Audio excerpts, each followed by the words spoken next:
जी नाज़रीन, आज आपने जैसे देखा कि शंघाई ताउन तंजीम का जो 23वां इजलास है वो आज यहाँ पाकिस्तान में इख्तिताम पजीर हुआ है।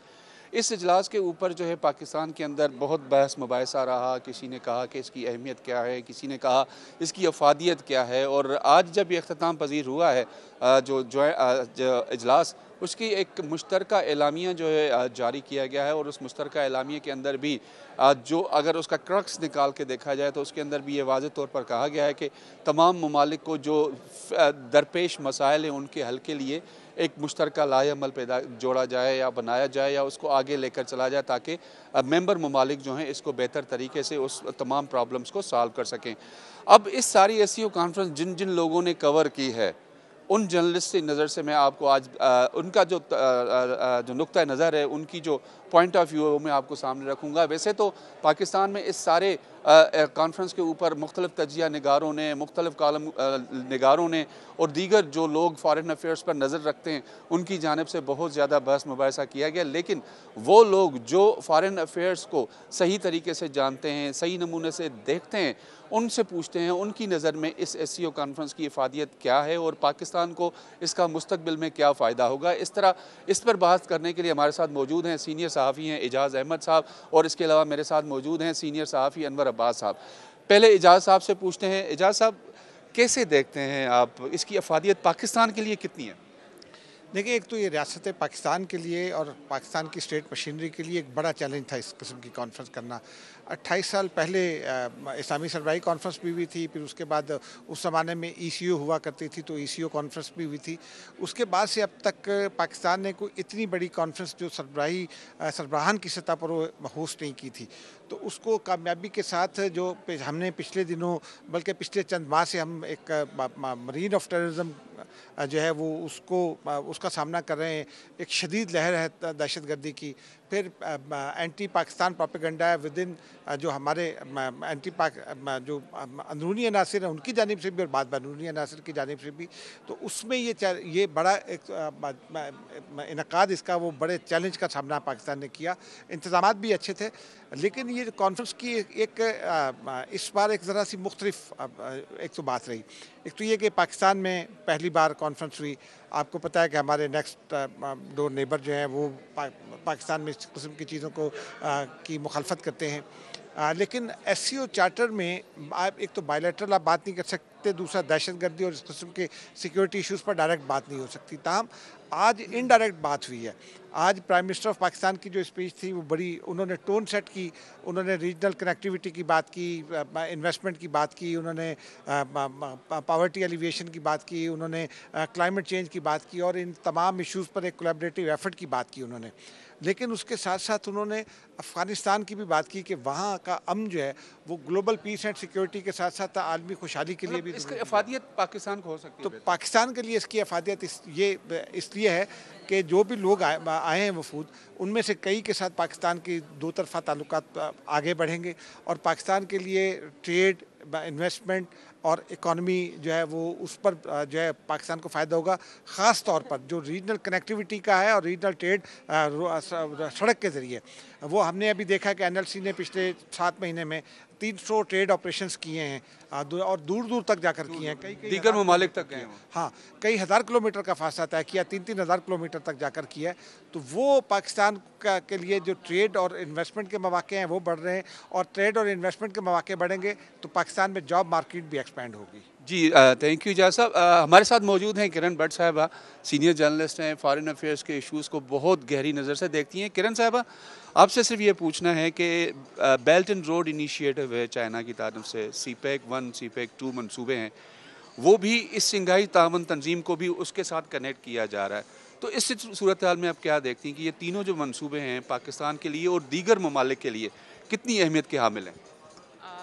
Thank you so much sir. सबसे पहले तो ये कि चाइनीज़ क्योंकि डेलीगेशन एससीओ से पहले यहाँ पे आ गया हुआ था और जिस तरह से उनको वेलकम किया गया, प्राइम मिनिस्टर ख़ुद गए और फिर उनका मतलब 2-3 दिन से उनके साथ इंगेजमेंट्स चल रही थी। तो वो तो ऑलरेडी चाइना पाकिस्तान के लिए हमारे मुल्क के लिए बहुत ज़्यादा इम्पॉर्टेंट है। आयरन ब्रदर्स जो कहा जाता है, आयरन फ्रेंडशिप कहा जाता है। तो वो हमें पता है कि अगर कुछ भी ऐसा इनिशिएटिव चाइना की तरफ से लिया जाता है तो वो पाकिस्तान की इकॉनमी पे और पाकिस्तान के जो बाकी भी इश्यूज़ होते हैं उन पे बड़ा एक पॉजिटिव इमेज वो इम्प्रेशन जाता है। तो जहाँ तक रही एससीओ की बात, तो आज 10 डॉक्यूमेंट्स जो हैं वो साइन होने थे, जिनमें डिफरेंट किस्म के एमओयूज़ थे जो कि ऑलरेडी जो इनके कंट्री जो हैं कोऑर्डिनेटर्स वो लेकर आ चुके थे पाकिस्तान, और सबने उससे पहले एससीओ से पहले बैठ के डिस्कस भी किया। और हमारे पास जो जॉइंट कम्युनिके आया है उसमें भी ज़्यादातर जो हमें तवज्जो देखी है वो बायलैटरल ट्रेड, मल्टीलैटरल ट्रेड, बल्कि यहाँ तक कि करेंसी भी डिस्कस हुई कि हम लोग अगर एक करेंसी कर लें तो वो उसमें क्या क्या प्रॉज एंड कॉन्स हैं। और उसके अलावा हम लोगों ने देखा कि इंडियन ईएमई की तरफ से भी जो स्टेटमेंट था वो बड़ा उन्होंने प्रिसाइज रखा कि हम लोग ट्रेड, इकोनॉमी और कनेक्टिविटी पे बात करेंगे। एक जो बड़ी इंपॉर्टेंट चीज़ है चाइना, इंडिया और पाकिस्तान से रिलेटेड, वो है क्लाइमेट चेंज। तो तीनों ममालिक ने जो है, जब जॉइंट कम्युनिके भी आया तो उसमें क्लाइमेट चेंज, फ्लड्स और डिजीज़, इस पे जो है वो काफ़ी जो जोर दिया गया कि भाई हम लोग अगर इन चीज़ों पे भी काम करें तो वो ज़्यादा बेहतर होगा, और हम लोग ऐसा कोई एक मॉडल जो है वो दुनिया के सामने भी पेश कर सकते हैं कि ये रीजनल डेवलपमेंट जो है वो इससे एक मुल्क से को से फ़ायदा नहीं होगा बल्कि पूरे रीजन को फ़ायदा होगा। तो यूरोपियन यूनियन की हमारे पास ऑलरेडी एक एग्जांपल है कि किस तरह से वहाँ पे लोग जो हैं वो एक वीज़ा के थ्रू भी मुख्तलिफ जो है ममालिक वो विज़िट कर सकते हैं। तो अगर इस तरह की कोई अगर प्रपोज़ल यहाँ पर भी शेयर होता है और ऐसी कोई चीज़ यहाँ पर भी हो सकती है तो मेरा ख्याल है कि बहुत अच्छा जो है वो एक स्टेप होगा। Thank you very much ma'am. आज ही नाज़रीन, आपने किरण भट्ट साहबा का मौक़िफ़ सुना, और अभी मेरे साथ मौजूद हैं अनवर अब्बास साहब। बहुत अच्छे जर्नलिस्ट हैं इस्लामाबाद के, ये फ़ॉरेन अफेयर्स को बेहतर तरीके से कवर करते हैं। इनसे पूछते हैं कि जो एससीओ कॉन्फ्रेंस का जो बेहतर तरीके से पाकिस्तान के उसके ऊपर इम्पेक्ट क्या पड़ सकते हैं। अनवर, पहले तो आप ये बताएं कि जो फ़ॉरेन अफेयर्स की जानिब से सारा इंतज़ाम किया गया, वैसे तो हमारा फैसिलिटेशन सेंटर जो है वो मिनिस्ट्री ऑफ इंफॉर्मेशन ने किया, लेकिन उनका भी बहुत बड़ा किरदार है, तो इसको किस नज़र से कैसे देखते हैं आप? जी बिल्कुल, जो फॉरेन अफेयर्स की जानिब से इंतजामात किए गए थे एक्सीलेंट अरेंजमेंट से, आफ्टर 27 ईयर्स एक बहुत बड़ा पाकिस्तान में इवेंट होने जा रहा था इंटरनेशनल लेवल पे, तो उसके शाया निशान इंतजामात यहाँ पे देखने को आए। और इवन के वो जर्नलिस्ट जो कि दीगर ममालिक से आए थे, इंडियंस से, ईरानियंस से, रशियंस से, उन्होंने भी उनकी तारीफ़ की और उन्होंने भी इस चीज़ को सराहा कि काफ़ी अच्छे अरेंजमेंट से जो वफूद आए कन्वेंशन सेंटर में, जो अरेंजमेंट्स उनके लिए किए गए वो भी एक्सीलेंट थे, और एक बहुत मुनज़्ज़म अंदाज में एक बड़ा पॉजिटिव मैसेज किया दुनिया को कि पाकिस्तान सेफ़ एंड सिक्योर मुल्क है और यहाँ पे गैर मुल्की आते हैं, इतने बड़ा इवेंट हो रहा है और कोई ऐसा नाखुशगवार वाक़या पेश नहीं आया।